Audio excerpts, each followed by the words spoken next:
Olá, queridos, sejam bem-vindos para mais uma aula de edificação e crescimento de ordem pessoal, espiritual e ministerial. Estamos avançando no conhecimento da apologética cristã em defesa da fé. Sem sombra de dúvidas, esta aula será um marco na sua vida, no seu ministério, então fique conosco até o final, uma vez mais.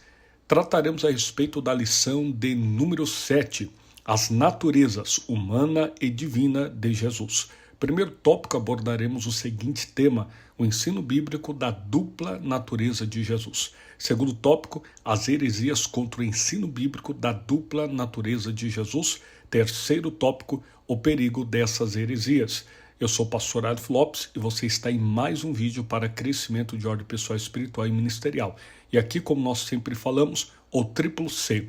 Curta, comente e compartilhe esse vídeo com o maior número de pessoas que você puder. Para a glória de Deus, estaremos alcançando mais vidas na edificação bíblico-teológico. Texto áureo aos Romanos, Paulo escreve aos Romanos, capítulo 9, versículo 5, dos quais são os pais, e dos quais é Cristo, segundo a carne, o qual é sobre todos, Deus bendito eternamente. Amém. A leitura bíblica em classe nós veremos adiante. Porém, a verdade prática nos expressa a seguinte questão: Jesus é o eterno e verdadeiro Deus e, ao mesmo tempo, verdadeiro homem. A leitura bíblica em classe recomendada aos Romanos, capítulo de número 1, versículo 1 ao 4, e Filipenses, capítulo 2, versículo 5 ao 11, clássico de todos nós. A introdução.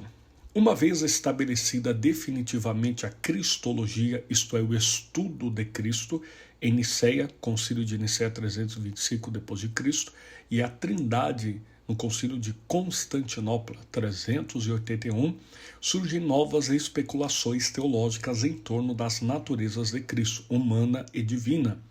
Essas controvérsias deram origem ao concílio de Calcedônia no ano 451. Hoje um bairro de Istambul, na atual Turquia. A presente lição é sobre o nestorianismo e monofisismo, dois pensamentos considerados heréticos no concílio de Calcedônia. A palavra-chave desta lição é natureza, ou seja, trataremos a natureza divina e a natureza humana do Senhor Jesus Cristo. Lição de número 1. O ensino bíblico da dupla natureza de Jesus. Primeiro tópico, descendência de Davi segundo a carne, Romanos capítulo 1, versículo 3. O apóstolo está se referindo aos ancestrais de Jesus. Ele veio de uma família humana de carne e ossos, que vivia entre o povo de Israel, natural da tribo de Judá, Yehudá, louvor, adoração, a tribo messiânica prometida na bênção patriarcal de Jacó, em Gênesis capítulo 49, versículo 10. A sua linhagem está registrada na introdução do Evangelho de Jesus, segundo escreveu o evangelista Mateus, e no capítulo 3 do evangelista Lucas. Jesus foi concebido no ventre de Maria, uma virgem de Israel, pelo Espírito Santo. Mateus capítulo 1, versículo 20 e Lucas capítulo 1, versículo 35. Aí está o elo humano e divino, as duas naturezas do Senhor Jesus. De suma importância, a profecia do profeta messiânico, considerado como erudito, o maior profeta erudito de toda a tradição judaico-cristã, que trata a respeito, em especial na literatura judaica, profeta messiânico Isaías, capítulo 7, versículo 14, a ênfase que Isaías dá a essa profecia que se cumpriu em Maria. O contexto nos apresenta assim: o Senhor dará um sinal, e a virgem conceberá e dará à luz a um filho. O seu nome será chamado Emanuel, Deus conosco. Aqui entra a questão da doutrina da imanência e da transcendência. Deus na criação para a glória do mesmo. Então esse nascimento virginal, essa concepção virginal, melhor dizendo, trata a respeito do poder sobrenatural e soberano do Espírito Santo na vida de Maria. Segundo tópico, declarando Filho de Deus em poder. Declarado Filho de Deus em poder. Huios tuteu. Essa expressão indica a divindade de Jesus, e isso é reforçado logo em seguida pelas palavras Jesus Cristo, nosso Senhor. Mais adiante, Paulo, ao escrever os privilégios que Deus concedeu a Israel, como a adoção de filhos e a glória e os concertos e a lei e o culto e as promessas, o apóstolo conclui, dos quais são os pais e dos quais é Cristo, segundo a carne, o qual é sobre todos Deus bendito eternamente. Amém. Paulo ratifica que Jesus Cristo, ele vem em carne, do qual ele é Deus eternamente, bendito eternamente. O Senhor Jesus é um judeu, descendente de Israel, e ao mesmo tempo é o Deus bendito eternamente. Terceiro, o antigo hino cristológico, carta de Paulo aos Filipenses, capítulo 2, versículos 5 ao 6, a chamada intitulada Carta da Alegria, a qual Paulo escreve na prisão. O texto está dizendo que, embora Jesus sendo Deus, não usou as prerrogativas da divindade durante seu ministério terreno, e mesmo que fizesse uso delas, não consideraria isso uma usurpação. O apóstolo, se referindo ao status de Cristo antes da encarnação, no prólogo de João, capítulo 1, versículo 1 e 14, no princípio era o verbo estava com Deus, o verbo era Deus, em grego en archeologos, em hebraico bereshit hayah hadavar, mas enfatiza o aspecto humano. O apóstolo está sendo muito claro no ensino das naturezas humana e divina em uma só pessoa. Essa passagem é a parte de um provável hino que os primeiros cristãos cantavam nos cultos. O apóstolo Paulo a inseriu nessa epístola aos Filipenses. O termo grego morfé, forma, usado pelo apóstolo Paulo, sendo em forma de Deus, indica essência imutável. Portanto, ele jamais deixou de ser Deus. Sinopse de número 1. O Senhor Jesus é declarado da descendência de Davi segundo a carne, e o Filho de Deus em poder. Lição de número 2. As heresias contra o ensino bíblico da dupla natureza de Jesus. Então nós vamos tratar a respeito quais são as heresias que se apresentaram ao longo da história da igreja, em especial no cristianismo ou contra o cristianismo. Quem foi Nestório? Esse bispo de Constantinopla, entre o ano 428 a 431, Nestório discordava do título dado a Maria, defendido por Cirilo de Alexandria, no ano 376 a 444, chamada Mãe de Deus, que em grego é Theotokos, literalmente portadora de Deus. Ele sugeriu receptora de Deus ou Christotokos, mãe de Cristo. Sim, Maria é a mãe do Jesus humano, mãe biológica, aquela que gerou, conforme o texto bíblico, e isso é inegável. E não mãe de Deus, visto que Deus é eterno, ele não possui nenhuma criação anterior a ele, porque ele é antes de toda e qualquer criação. Texto de Salmo de número 90, verso 2, Salmo 93, verso 2, e Isaías capítulo 40, versículo 28. A expressão adotada por Cirilo, em específico de Alexandria, era uma contradição em si mesma. Embora a posição de Nestório fosse bíblica e teologicamente correta, a popularidade do termo Mãe de Deus, Theotokos, de Cirilo de Alexandria, impediu o êxito do termo e da explicação de Nestório. A preocupação dele era menos com a mariolatria e mais com as ideias do arianismo. Em específico, nestorianismo, tópico 2. Nestório defendia a formulação dos pais nicenos, concedido em Niceno 325. A divindade de Cristo e a humanidade definida no credo niceno-constantinopolitano, resumidamente no ano 381, segundo o pensamento nestoriano, as duas naturezas de Cristo, a humana e a divina, eram duas pessoas. Essa foi a acusação contra ele. A ilustração nestoriana era a comparação de marido e mulher serem uma só carne, em Gênesis capítulo 2, versículo 4, ordem imperativa. Esta alegada afirmação nestoriana foi considerada heresia pelo concílio de Éfeso no ano 431. Ele foi condenado por esse concílio que o declarou herege e o imperador o exilou. O que seria, na verdade, monofisismo? O termo vem de duas palavras gregas, monos, único, e physis, natureza. Seu principal expoente foi Eutico, também conhecido como Eutique. Essa doutrina afirma que as duas naturezas de Cristo são fundidas em uma só natureza amalgamada. O sentido de amalgamar não o de unir. Não se trata de união, mas mistura, fusão. Assim seria uma só natureza híbrida, nem totalmente Deus, nem totalmente o homem. Essa doutrina foi condenada no Concílio de Calcedônia no ano 451. Temos duas questões. A. Ilustração. O bronze é uma liga de cobre e estanho, de modo que nem é cobre e nem estanho, mas outro metal. Quanto à cor, verde é uma mistura das cores azul e amarela.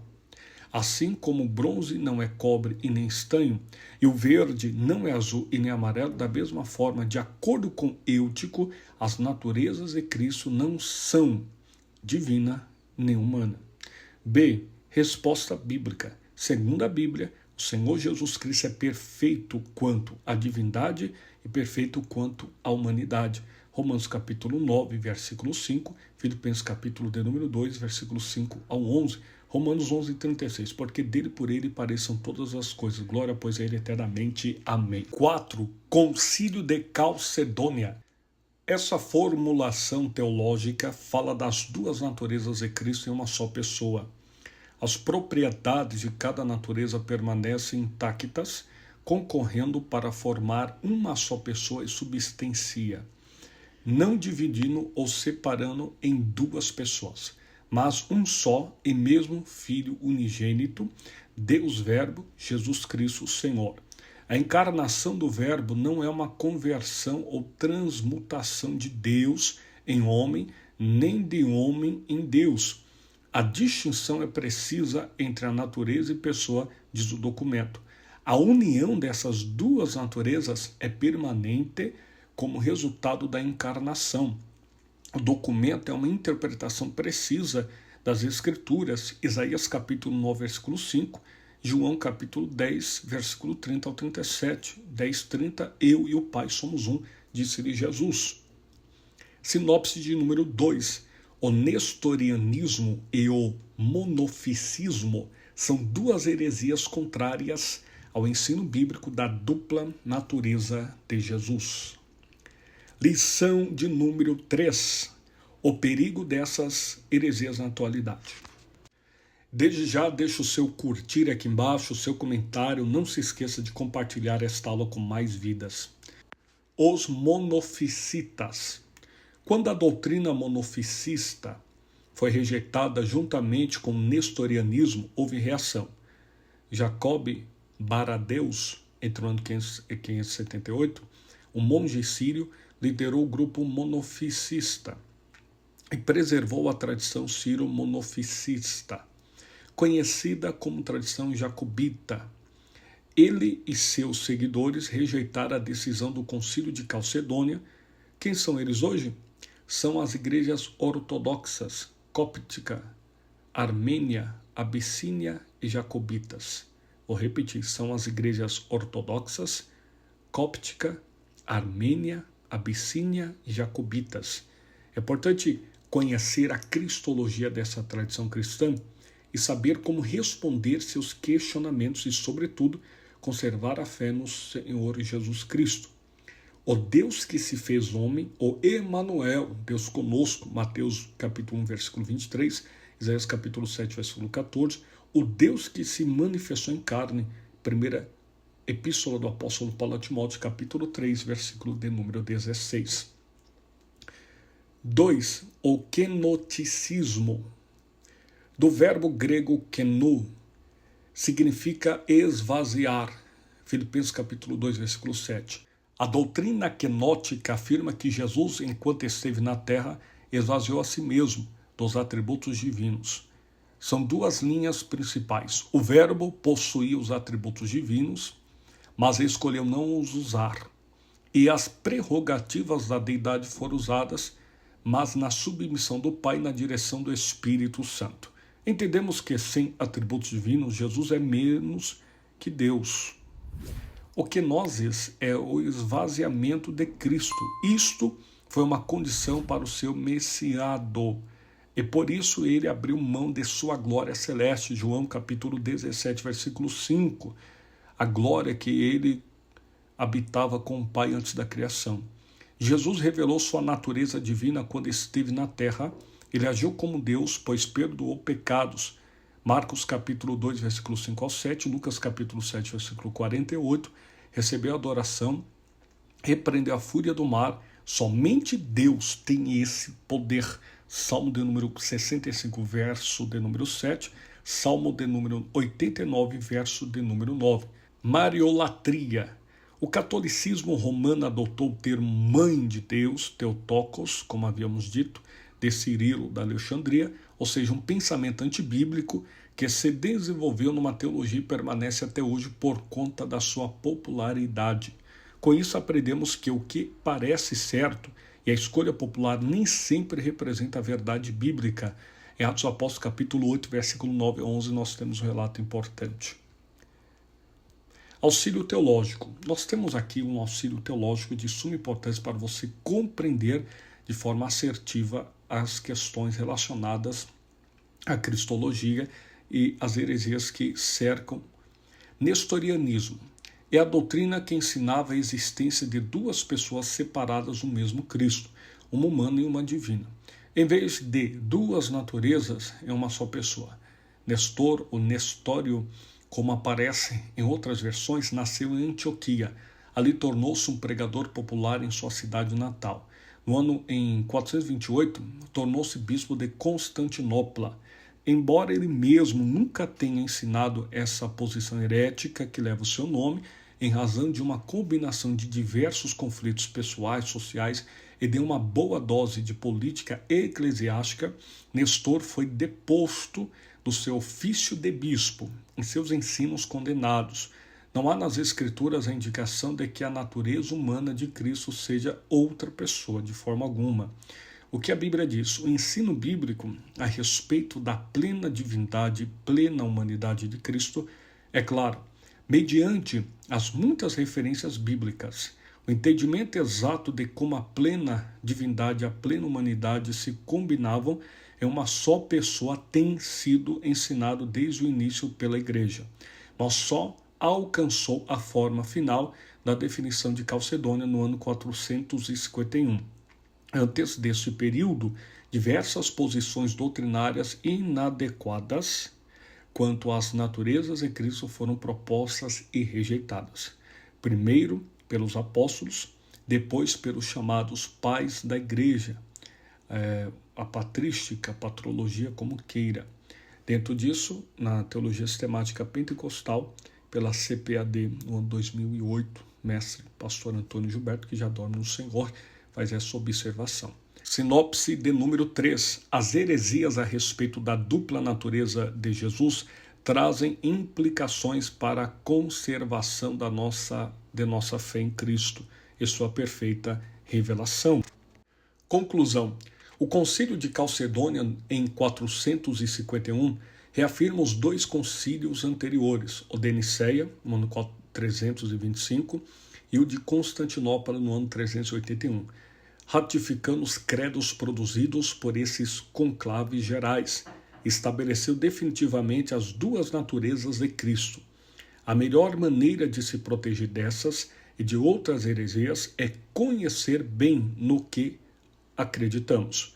Os ensinos oficiais de nossa igreja e seus respectivos fundamentos bíblicos.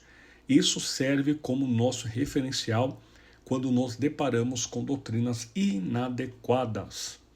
Temos por certo que a Bíblia é a nossa regra de fé, tendo ela a base, o subsídio para que nós possamos combater todo e qualquer tipo de heresia.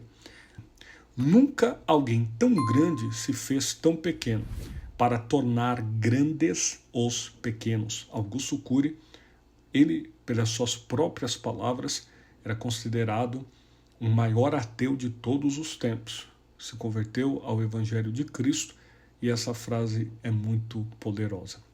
E Deus te abençoe.